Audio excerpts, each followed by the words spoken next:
Right, welcome ladies and gents. We've got the teaser to the teaser for Superman. Thought we'd take a look at it. I've already watched it, so we're going to watch it together. There's also loads of other news about Superman as well from James Gunn, so we could just take a look. And yeah, just take a look, basically. So let me just double check. If you haven't seen it already, there's not really any spoilers in it, just as an FYI, so I wouldn't worry about it. But here you go.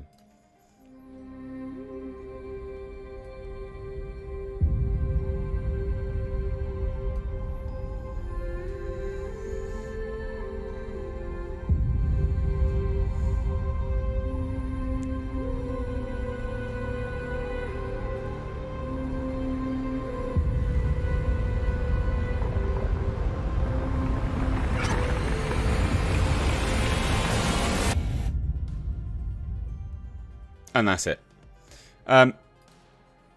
This, yeah, like it looks good, I guess. I mean, you can't really see too much, to be fair. I need to see it in action because this shot here, I really didn't like the color grading on it. I thought it was a bit weird, especially this and then this.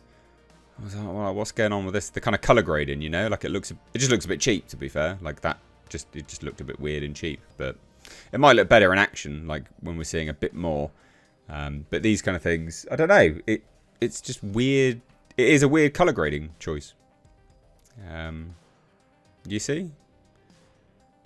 I don't know. It looks a bit TV.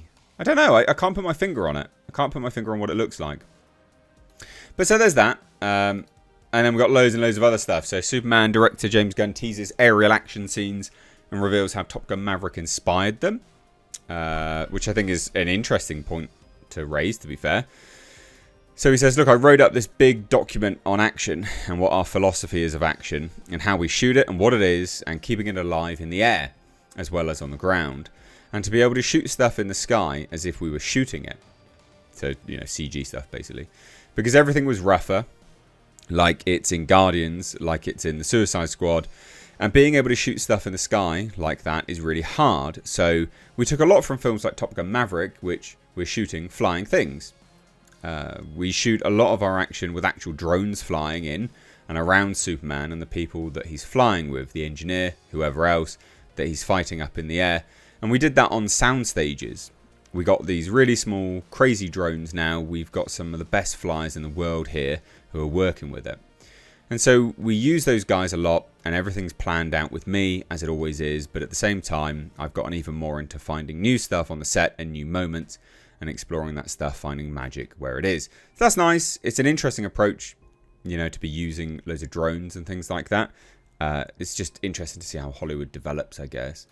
But this is interesting. So James Gunn says he was miserable shooting Superman and actually says, yeah, like the future of DC is actually based on this being successful or not.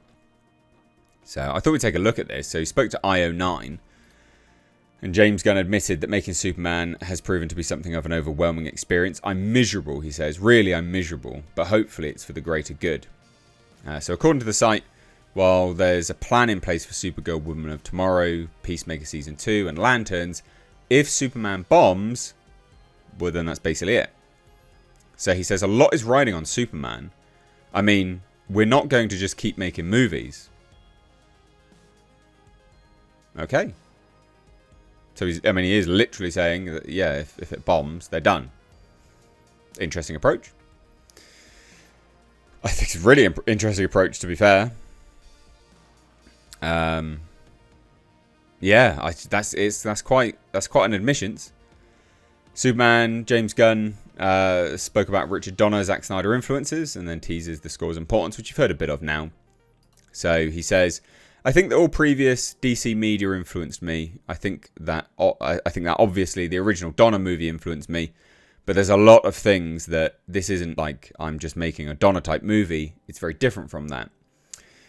So he acknowledges the excellent stuff Zack Snyder did with Man of Steel. Gunn said that DC Animated Universe was another source of inspiration. I really like DC Animated stuff. However, it was the comics he kept coming back to when it came to creating something for DCU. There's a lot of stuff from the comic books above and beyond anything else. All-Star Superman, that influenced me more than anything. To take that sort of Silver Age feel, that sort of science fiction approach to it with gadgets. Lex is really a sort of sorcerer in a way. He's a scientist, but he's so good at science, and I think of him as like a sorcerer.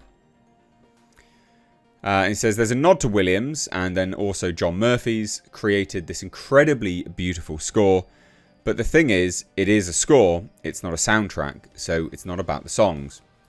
There's a few songs in it, and of course I chose those songs beforehand, but it isn't like any of my previous movies really. The score is what drives it. It's a much, much more of a score film. Is that all I've got? I think that is all I've got. So there you go. Yeah, I mean, he introduced it here and says from one Superman fan to another. I think we'll take a look and see what people are saying about it. I wonder if anyone else has pointed out the colour grading, because the colour grading is quite odd, to be fair. Someone straight away, is this going to be woke nonsense? Movies have become unwatchable. Fair. Chris was amazing because he was a real actor, and under the acting was done playing Clark. No one has played Clark, and is why their Superman has never worked. Go back and just watch Clark and you see the brilliance. A teaser for a teaser trailer for the real trailer. Yeah, I am annoyed with these things. Your take on Superman might offer a fresh perspective, but one has to wonder if we're not just witnessing the same old story dressed in new clothes. Probably. I find it incredible that despite my anger of it not being Cavill, I'm very excited for this. Too long have we shied away from proclaiming hope and to look up. I will say this, yeah, like it does actually look hopeful, right? Like, you know, these things look hopeful. I like that. You know, the Daily Planet looks great.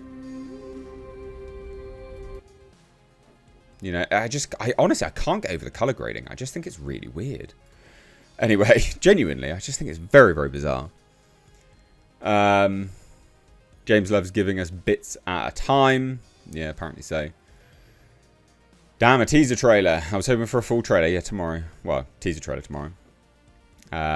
So loads of people were really excited for it, in fairness. So maybe I'm just in the minority who's like, yeah, that's a bit of a weird colour grading, and that's my only complaint is the colour grading. It just looks really weird. Genuinely, it looks so odd.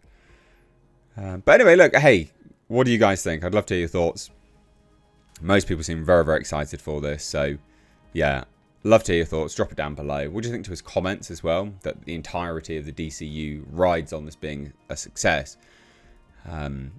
He is known to lie. You know, he came out and said The Flash was the best movie of all time or some crap like that. So, if he really believed that, then that should worry everyone. But anyway, thoughts down below. I'd love to hear it. Take care. Bye-bye now.